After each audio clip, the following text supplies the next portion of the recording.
अगर कोई आपको नीचा दिखाना चाहता है तो इसका मतलब है कि आप उससे पहले से ही ऊपर हो। जिंदगी जीने के लिए मिली है, इससे लोग क्या सोचेंगे यह सोचने में बर्बाद मत करो। किसी के बुरे वक्त में उसका हाथ पकड़ो, सहारा दो, उसे हिम्मत दो, क्योंकि बुरा वक्त थोड़े समय में चला जाएगा लेकिन वह आपको दुआ जिंदगी भर देता रहेगा। मनुष्य सुबह से शाम तक काम करके उतना नहीं थकता जितना चिंता और क्रोध के एक क्षण में थक जाता है।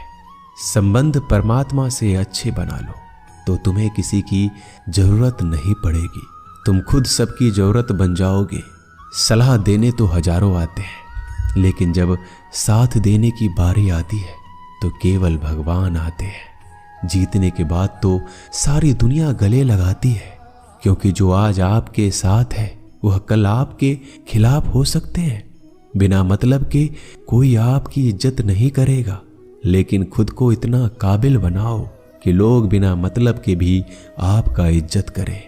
भगवान कहते हैं सोने से पहले तुम सबको माफ कर दिया करो और तुम्हारे जागने से पहले मैं तुम्हें माफ कर दूंगा। भगवान ऑक्सीजन की तरह है जिन्हें आप देख नहीं सकते लेकिन उसके बिना आप रह भी नहीं सकते। कोई और तुम्हारी मदद नहीं कर सकता, अपनी मदद स्वयं करो। आप खुद के सबसे अच्छे मित्र हैं और सबसे बड़े दुश्मन भी।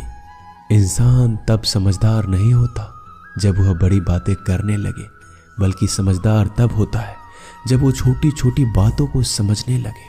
आप किस समय सही थे इसे कोई याद नहीं रखता, लेकिन आप किस समय गलत थे ये सब याद रखते हैं। सब दुख दूर होने के बाद ही मन प्रसन्न होगा, यह आपका भ्रम है। मन प्रसन्न रखो, सब दुख दूर हो जाएंगे, ये हकीकत है। किसी भी व्यक्ति की कोई भी बात बुरी लगे तो दो तरह से सोचो। यदि व्यक्ति महत्वपूर्ण है तो भूल जाओ और बात महत्वपूर्ण है तो व्यक्ति को भूल जाओ। रिश्तों का संबंध सिर्फ रक्त से नहीं होता, जो मुसीबत में हाथ थाम ले उससे बड़ा कोई रिश्ता नहीं होता।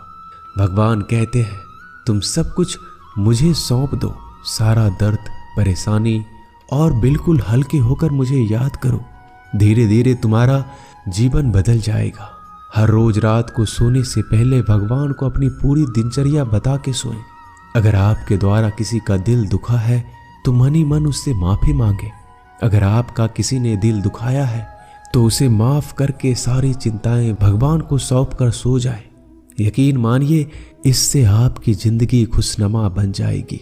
क्रोध बोला हुआ एक शब्द इतना जहरीला हो सकता है कि आपकी हजार प्यारी बातों को एक मिनट में नष्ट कर सकता है। सबको हंसाना लेकिन किसी पर भी हंसना मत। सबके दुख बांटना लेकिन किसी को दुखी मत करना। सबकी राह में दीप जलाना लेकिन किसी का दिल जलाना मत। यही जीवन की रीत है, जैसा बोओगे वैसा ही पाओगे। दुआएं और प्रार्थनाएं असंभव को भी संभव बना देती है। ईश्वर को ना हमारे तन की जरूरत है ना धन की, उसको तो बस पवित्र मन की जरूरत है। इसलिए वो हमें कुछ भी छोड़ने के लिए नहीं कहता, बस कहता है बच्चे मन से विकार छोड़ो, गंदे विचार छोड़ो। जो आने वाला है वो हमेशा गुजरे हुए कल से बेहतर होगा। यही एक सोच आपके जीवन में कभी निराशा नहीं होने देगी। झूठ कितना अजीब है, खुद बोलो तो अच्छा लगता है, दूसरे बोले तो गुस्सा आता है। खुशियां चाहे किसी के साथ भी बांट लो, पर गम हमेशा भरोसेमंद इंसान के साथ ही बांटना चाहिए। जीवन में समय चाहे जैसा हो, परिवार के साथ रहो तो सुख बढ़ जाता है, दुख हो तो बढ़ जाता है। सच्चा मित्र वही है जो उस समय में भी आपके साथ खड़ा हो जब सारी दुनिया आपके खिलाफ हो। आपके पास जितना भी है उसके लिए बार बार दिल से धन्यवाद कहें, हर वक्त कहें। यकीन मानिए जितना भी है वो जल्दी कई गुना हो जाएगा। प्रार्थनाएं और ध्यान इंसान के लिए बहुत जरूरी है, क्योंकि प्रार्थना में भगवान आपकी बात सुनते हैं और ध्यान में आप भगवान की बात सुनते हैं।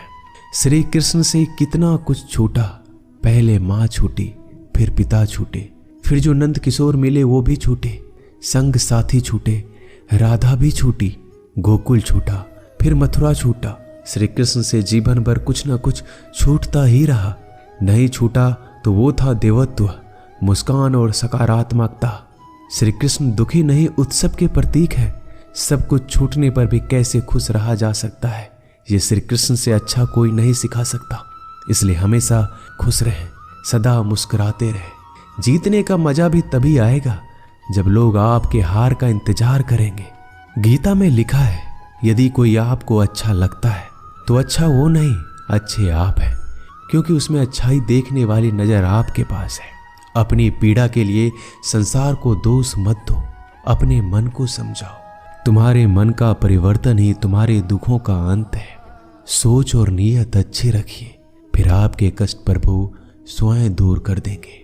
याद रखना, भगवान से कभी उम्मीद छोड़ना नहीं और दुनिया वालों से कभी उम्मीद रखना नहीं। सुख दुख एक सिक्के के दो पहलू है। जहां सुख होगा वहां दुख भी होगा, जहां दुख होगा वहां सुख भी होगा। इसलिए सुख दुख के बारे में बिना सोचे निरंतर अपने लक्ष्य को प्राप्त करने के लिए प्रयास करते रहना चाहिए। एक बात हमेशा याद रखना, किसी के सामने गिड़गिड़ाने से ना मोहब्बत मिलती है ना इज्जत। इसलिए अपने स्वाभिमान को जिंदा रखो। कोई अगर आपकी किस्मत में होगा तो आपके पास खुद ही चलकर आएगा। दूसरों को हराने का मौका मत दो, बस खुद को आगे ले जाने की जिद पालो। कभी हार ना मानने की आदत ही एक दिन जीतने की आदत बन जाती है। सिर्फ दो चीजें मनुष्य के भाग्य का निर्माण करती है। पहला, स्वभाव। अगर आपके स्वभाव में अच्छाई, विनम्रता और गुण है तो आपका भाग्य चमकेगा। अगर आपका स्वभाव क्रोधी है, आलसी है, तो आपका भाग्य बिगड़ना अनिवार्य है। इसलिए अपने स्वभाव को मधुर और आकर्षित बनाइए। दूसरा, आपकी वाणी। बोलना तो आदमी 2.5 साल की उम्र में ही सीख जाता है, परंतु कब, कहां और कैसे बोलना है उसे यह जिंदगी भर भी नहीं समझ पाता। जिसे ये बोलना आ गया कि कब, कहां और कितना बोलना चाहिए, समझ लो उसे सफल होने के लिए कोई नहीं रोक सकता। पिता से बड़ा कोई सलाहकार नहीं, माँ की छांव से बड़ी कोई दुनिया नहीं, भाई से अच्छा कोई भागीदार नहीं और बहन से बड़ा कोई शुभ चिंतक नहीं। इस मतलबी दुनिया से कोई मतलब ना रखो, और मतलब रखना है तो अपने मतलब से मतलब रखो। दुआएं मांगने से किसका भला होता है, मिलता तो वही है जो हमने बोया होता है। तुम नीचे गिर के देखो, कोई नहीं आएगा उठाने। तुम जड़ा उड़कर तो देखो, सब आएंगे गिराने। एक बात हमेशा याद रखना, अगर शराब की दुकान पर बैठकर दूध पियोगे तो तुम्हें शराबी का ही दर्जा मिलेगा, और किसी मंदिर में बैठ के पानी भी पियोगे तो तुम्हें एक संत का दर्जा दिया जाएगा। इसलिए आप किसके साथ उठते बैठते हो ये बहुत मायने रखता है। दोस्तों, आशा करता हूँ कि आपने इस वीडियो से बहुत सारी सीख ली होगी। मिलते हैं जल्दी एक नए ज्ञानवर्धक वीडियो में। धन्यवाद। अपना ख्याल रखिएगा।